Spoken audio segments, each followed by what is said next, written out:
Right now, back-to-school shopping is in full swing for many of you. The National Retail Federation expects families to spend an average of about $900 this year. That's the second highest ever. Total back-to-school spending is expected to reach nearly $39 billion. The Goodman Community Center in Madison is trying to help support families in need of those school supplies.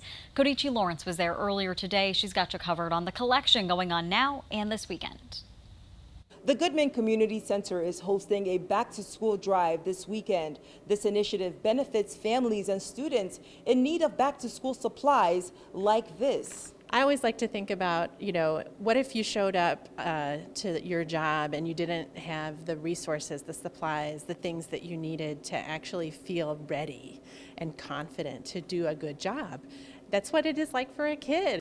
Danny Luckett is the Chief Development Officer for the Goodman Community Center. She says, much like last year, their goal is to provide a backpack full of school supplies for at least 500 students. So we have students from 4K all the way through high school, and everyone in between. So we need for the very littles as well as the most senior students. So the variable things that we need are the traditional pencils, pens, notebooks, binders, but there's also specialty items like scissors for the littles and scientific calculators for the older kids. All of the items on the list were developed by MMSD. They can either be dropped off at the center starting today or over the weekend. We know the need is totally amplified year over year.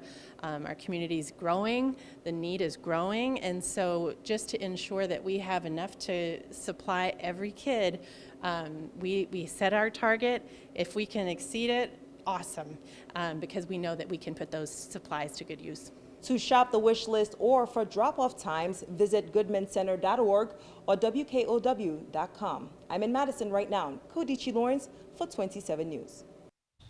Kodichi, thank you. And we have that information on your screen right now. The back-to-school drive is happening right now. It'll go on until 6 o'clock tonight. You can also drop off items tomorrow from 10 to noon and on Sunday from 11 to 1.